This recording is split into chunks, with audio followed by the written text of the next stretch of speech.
خبر شامل کرتے ہیں جنگ سے ہمارے سی1 نیوز کے ڈسٹرکٹ رپورٹر ملک بلال سے۔ معروف ماہر قانون مہر خالد محمود نول ایڈوکیٹ سپریم کورٹ اسلام آباد، سابق سیکرٹری جنگ بار مہر عامر محمود شاکر نول advocate, D G Punjab pure food authority Mehr Asif Mahmood نول کی والدہ محترمہ مرحومہ کی رسم کلخانی ادا کر دی گئی۔ مرحومہ کے ایصال ثواب کے لیے رسم کلخانی قرآن خوانی کی محفل پاک کا اہتمام ان کی رہائش گاہ حویلی مہر محمد امیر نول موزہ بلی حبیب سرگودا روڈ چھنگ کیا گیا، جس کی صدارت پیر سید طاہر عمر شاہ آستانہ عالیہ حضرت پیر شاہ جیونا کروڑیا اور پیر سید نور سلطان آستانہ عالیہ حضرت پیر سید ہاتھی وان جنگ نے کی۔ محفل پاک میں جید علماء کرام اور نامور نعت خوان سمیت محفل پاک میں بیوروکریٹ، محکمہ مال کے افسران، وکلاء، صحافیوں، سیاستدانوں سمیت تمام ماکتاب فکر سے تعلق رکھنے والے ہزاروں افراد نے شرکت کی۔ محفل پاک سے نعت خوان اور علماء کرام نے ماں باپ کی شان اور خدمت اسلام کی روح کے مطابق بیان کی اور مرحومہ کی بلند درجات اور مغفرت کے لیے خصوصی دعا بھی کروائی گئی۔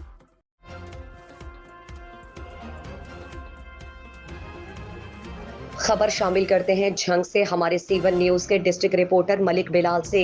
D G Punjab food authority Raja Jahangir Anwar کی ہدایات پر عید الاضحیٰ کے موقع پر عوام الناس کی صحت کو یقینی بنانے اور محفوظ خوراک فراہم کرنے کے لیے پنجاب فوڈ اتھارٹی جھنگ کی فوڈ سیفٹی ٹیمز کی مویشی منڈیوں پر موجود فوڈ اسٹالز کی خصوصی چیکنگ، فوڈ اسٹالز مالکان کو تفصیلی ہدایات دی گئیں، جبکہ 110 لیٹر غیر معیاری اور مضر صحت مشروبات کو موقع پر تلف کر دیا گیا۔ پنجاب فوڈ اتھارٹی کا اولین مقصد شہریوں کو صحت بخش، صاف اور ملاوٹ سے پاک خوراک کی فراہمی ہے۔ عوام الناس سے گزارش ہے کہ جہاں بھی جعل سازی یا ملاوٹ ہوتی دیکھے پنجاب فوڈ اتھارٹی کی ہیلپ لائن 1223 پر اطلاع دیں۔